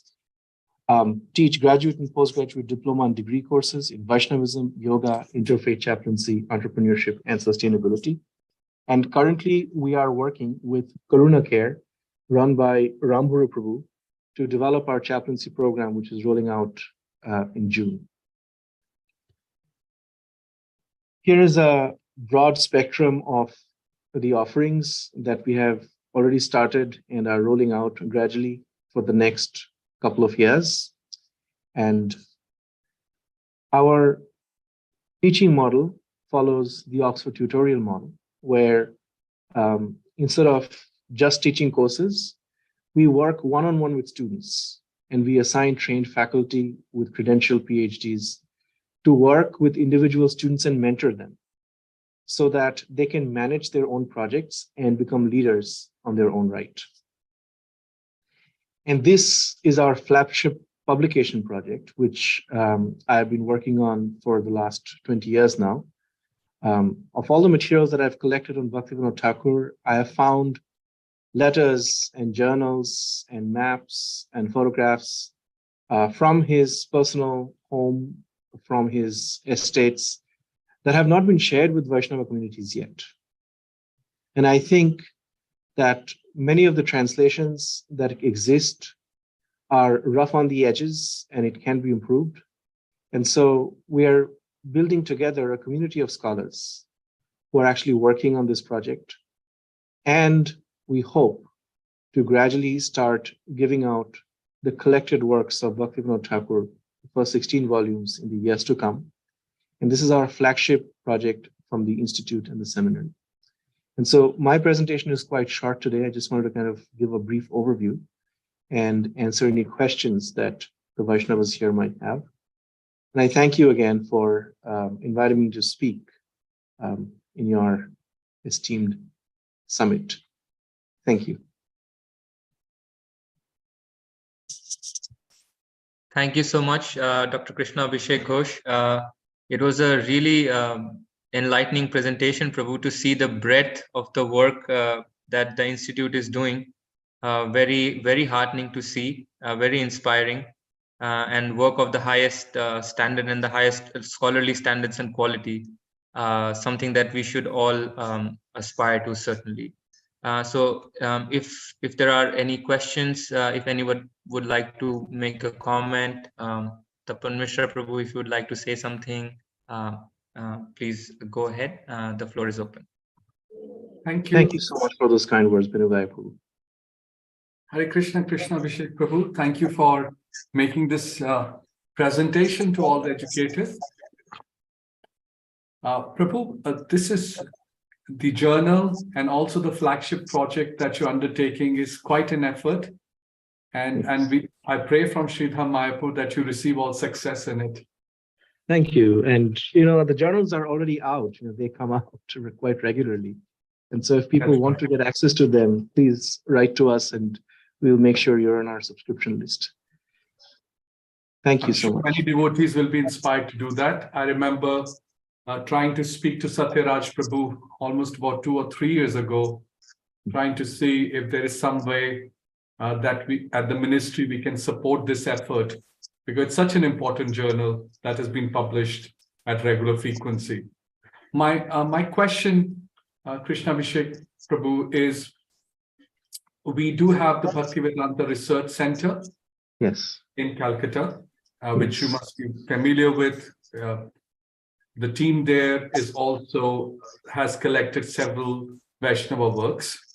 Yes. So how often and how closely does the IVS collaborate with them?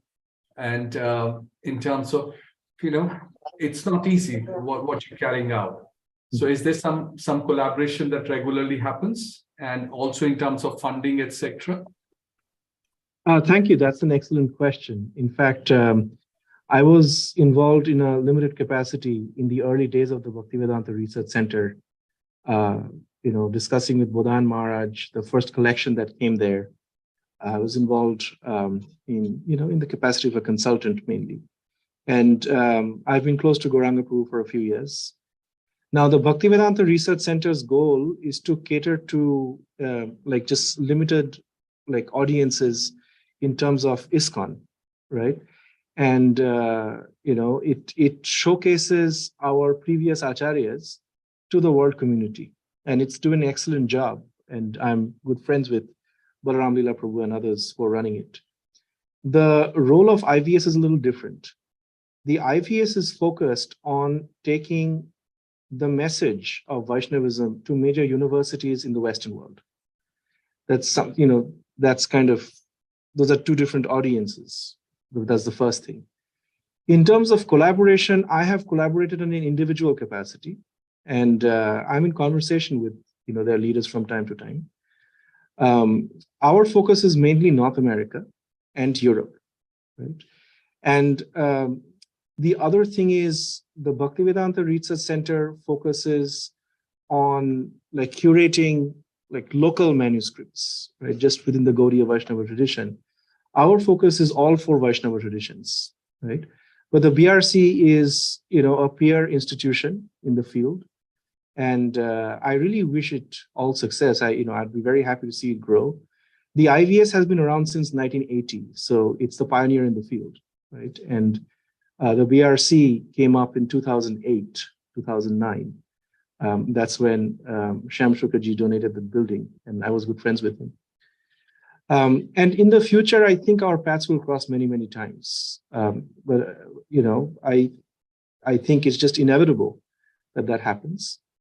But the IVS is overall much more secular in its orientation because it's dealing with major universities and dealing with many, many scholars who are not necessarily committed to Vaishnavism. And there is a need to build bridges with them because they talk about us. And when Srila Prabhupada was on this planet, he approached the professor from University of Chicago, Professor Edward Dimmock, to write his foreword to the Bhagavad Gita as it is, even though Professor Dimmock wasn't a committed Vaishnava. So Srila Prabhupada wanted scholars from the outside to appreciate Vaishnavism. And that has been a major task of the IVS, right? And the other thing that we are doing is to network with other sampradayas, in a very, very close way, to collaborate, not just with the BRC, but many other programs that these sampradayas have. We have connections with the Sri Sampradaya and the Nimbarka Sampradaya, and we have scholars regularly, interacting and collaborating with us.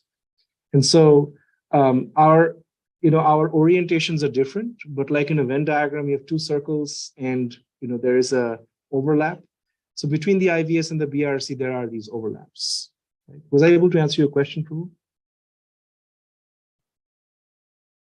Yes, Prabhu, quite clearly. So it's very clear what the scope is. Yeah. It's also evident that the audience is very different. So yes, it does offer me clarity. My next question is slightly different one. Is if there is any way, Prabhu, what is the way that you think that the ministry can assist you in your endeavor at the IVS? Obviously, I speak from a clear understanding of how limited our capacity and bandwidth is. So, but nonetheless, if there is any way that we can assist, it will be our pleasure to support.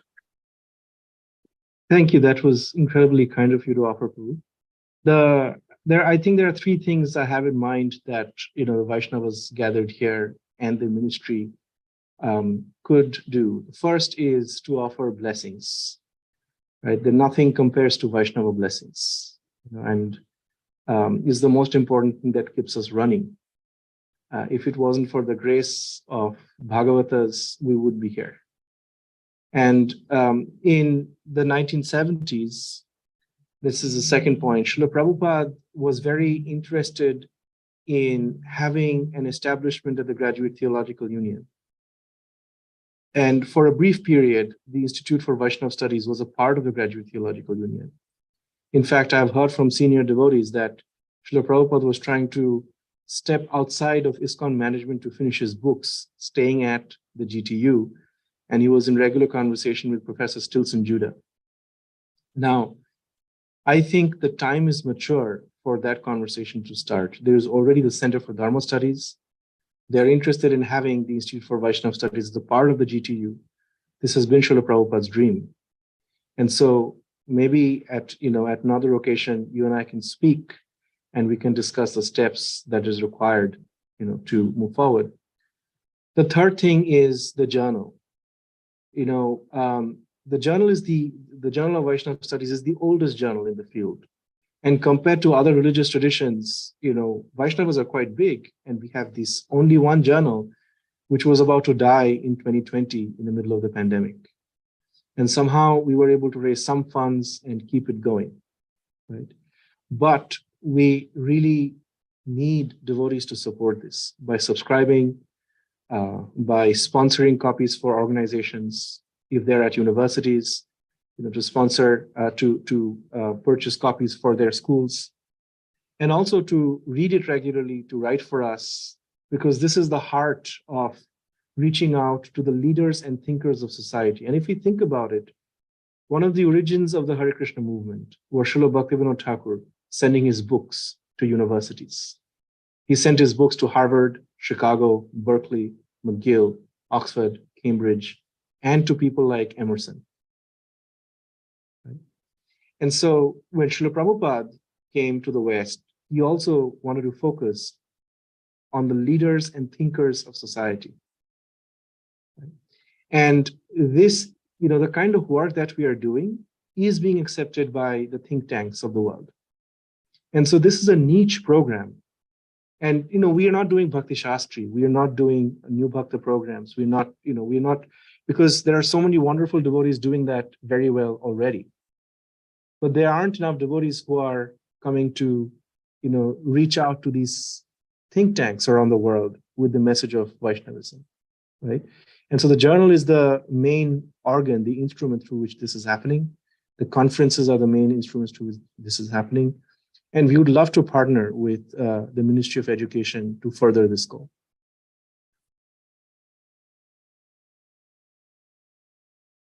And also, just to say, Shesha Prabhu and I are good friends, and your good reputation precedes you. He's spoken wonderfully about you, so it's good to meet you finally. Let this not be our last meeting. We should probably meet very soon. Thank you. I do have a few other questions, but I'll wait till other devotees ask theirs. Sure. Yeah, we have a question from Pancharatna Prabhu, who's asking, please compare and contrast the role of the Institute of Vaishnava Studies with the OCHS.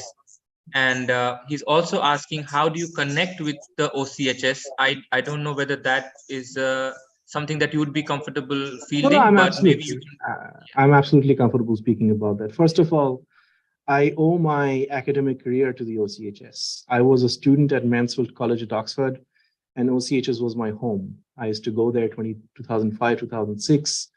And in 2019, I went back as a visiting fellow. And my dear colleagues like Rembert Luyhams and Bjarne and Jessica, they're excellent colleagues in the field. What I say when this question, this is a question I face often.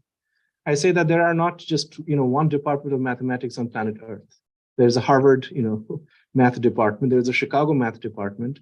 The scope of Vaishnavism is quite broad. And so we need more of these educational institutions. So the Oxford Center for Hindu Studies was originally known as the Oxford Center for Hindu and Vaishnava Studies, and they had to drop the Vaishnava studies there. They just made it Hindu Studies. And we picked up the prasad from our British counterparts. The OCHS is focused mostly in England. We are a North American operation. The OCHS focuses on broad Hindu traditions. We are much more focused on the Vaishnava Sampradayas. And the OCHS cannot go out and say that this is based on the inspiration of Bhaktivinoda Thakur. Well, we can, right? That is the difference between us. And the other thing is the seminary that we are developing here is a vocational program. The Oxford Center for Hindu Studies and the Institute are academic programs, and there is a difference. Vocational programs are meant to train devotees to offer devotee care, to offer to train chaplains, so that when individuals are facing grief, when there are war zones and devotees are suffering, when there are devotees who are requiring end-of-life care, that's where our training comes in. And we are working with federal bodies to offer accredited programs when we launch, so that we have board certified chaplains who get jobs recognized by the American government, right? And so the way the academic administrative structure works in the US is different from India and England. And our programs here are, the institute is not just focused on creating research, but the seminary is focused on using that research to train people, but also give them the training in dealing with devotees in a professional way, caring for devotees in a way that, say, a church or a hospital is able to care for, right? Is there something like OCHS in the USA? There are many, many departments of religious studies that have many Hinduism professors, but there is nothing like the OCHS anywhere on planet Earth. And it was the genius of people like Shonak Rishi Prabhu who led that program to create such a thing that made many, many scholars like us. So the IVS was a pioneer in the field of Vaishnava studies. The OCHS is a pioneer in the field of Hindu studies. The BRC is a pioneer in ISKCON research. And there are many, many moons in the sky of Mahaprabhu's movement, and that is our good fortune. Was I able to answer your question, Pancharatna Prabhu? And Ruchira Prabhu, please compare and contrast role of IVS with OCHS. Again, there are overlaps in the sense, there are scholars there that focus on Gaudiya Vaishnavism or Vaishnavism generally. But the OCHS program is much broader than us, right? And it's at Oxford. It was an recognized independent center for Oxford University till I think 2020. Right now, it's an independent center, and the faculty who was at the OCHS directly teach at the theology faculty. But the OCHS is not able to grant degrees. Neither is the BRC. We, on the other hand, have the authorization of the Florida Department of Education to grant seminary degrees, right? So this is the first program on planet Earth to be able to offer degrees in the field of Vaishnava studies, right? We can't call them secular degrees like MA or PhD, but we have MDiv, which is Masters of Divinity, MTH, Masters of Theology, MMin, Masters of Ministry, and hopefully in a couple of years' time, we're already authorized to give it, but we have not started it because of logistics. In a couple of years' time, we should be able to offer a Doctor of Ministry, a DMin, right? So the Doctor of Ministry program will actually encourage devotees to start their own preaching programs and help them, kind of guide them through the process by giving them resources that are at par many of the Christian ministry programs. And if you look at seminaries in the US, the Christians have done an excellent job in creating curriculum. And there is even a subject called missiology, which is the scientific study of preaching. And I think we Vaishnavas have a lot to learn from our peers from other religious traditions. The good news is this year, I got elected to the board of Society for Hindu-Christian Studies, and I'm interacting very closely with many of the Christian scholars who do these things for Christian ministries. And I'm trying to adopt their best practices for Vaishnavas, right? And so that's how we connect with the OCHS. That's the comparison and contrast. Each one of us are like siblings in the same family, and we are all unique, but all connected. And so I hope that answered your question, Pancharatna Prabhu and Rukmini Prabhu. Thank you so much, Prabhu. Like they say, you learn something new every day. Missiology, like amazing. Scientific study of preaching. Like clearly, we have a lot to learn, and from the broader religious fraternity and other faiths. I have I Urmila think Devi has a Dr. question. Edith Best has a question. Yes, please go ahead, Mataji.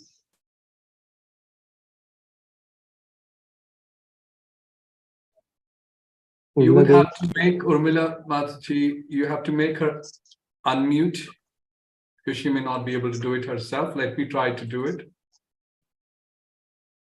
Okay. Yes. I don't know if you can see me. I don't have a video light on. Really wonderful. I love the way you answered that question.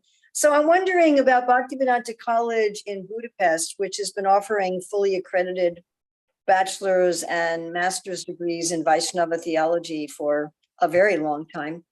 And Bhaktivedanta College in Radhadesh, which is not operating in that sphere anymore, but for at least 10 or 12 years was offering bachelor's in theology that included a lot of pastoral care.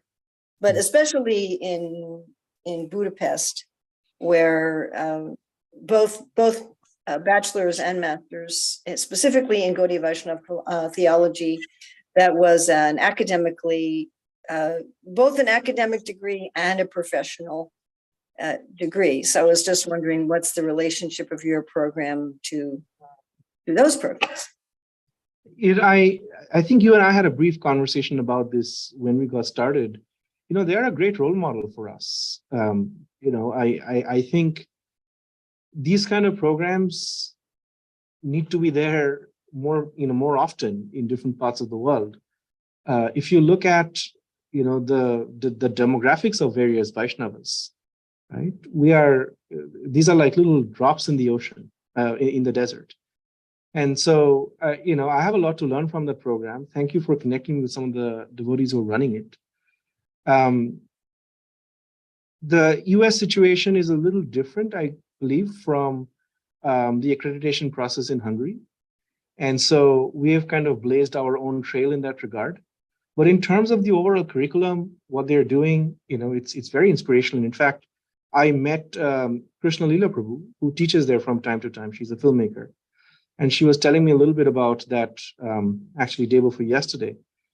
And, that program is incredible. I have only good things to say about it. In terms of our connection, I think as our program grows, we'll find ways and means to connect more with, kind of peer programs. At this moment, I'm kind of trying to keep a good balance between collaborations with already existing Vaishnava organizations as well as secular places. So, for example, we are in dialogue with Somaya Vidya Vihar, which is a university in Mumbai. And I've been on their academic committee for a while now. And we're trying to, kind of connect with their Center for Dharma Studies. And the reason is they have a solid medical program and we want to train chaplains, right? So we want to learn from Bhaktivedanta College in Hungary, but we also want to collaborate with secular places like Somaya so that, there is a good cross-fertilization of ideas and, Vaishnavas get to interact with secular mainstream people and they get to see what Vaishnavas are doing. And that's how we wish to proceed. But, as I said, there are so many wonderful programs like the BRC, the OCHS, the Bhaktivedanta College, the Hungary program. There are, some programs developing in the US as well, and we all have to have a lot to learn from each other. In fact, one of the things I had in my mind is, to create, maybe this is something the ministry could take up, to have conferences where there are panels where we exchange ideas and good practices with each other, right? Was I able to answer your question, Urmila Devi? Yeah, and your idea of panels, I think, is an excellent. Thank you. You know, to have this kind of networking going on. It's something that's been lacking. I remember Station who asked me some years ago, he said, if there's one thing the Ministry of Education should do, only one thing, what would it be? And I said, network, network, network. have the people that are doing great things that have some overlap with each other, talk to each other and communicate and share and encourage each other. So that would be a wonderful thing. Absolutely. And, you know, that builds synergy. And this Viplavah Symposium that we're organizing is actually an attempt for that. It's definitely on the cards to get educators together. And trust me, it's not easy. It's almost, you know, the Brahmanas, the educators, they have their own moods, if I may use that phrase.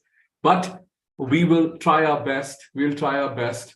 It's definitely on the cards to connect educators who are reaching out to universities and programs like the one that we heard from Krishna Abhishek Prabhu today.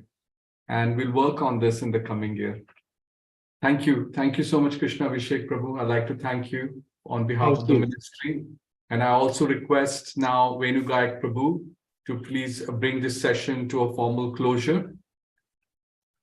Yes, thank you so much to all the participants. Thank you, Krishna Abhishek Prabhu, for the wonderful session and the enlivening discussion that ensued. Thank you for everyone who asked questions and wrote their valuable comments on the chats. Thank you, Tapan Mishra Prabhu, for kindly being present and adding your valuable feedback.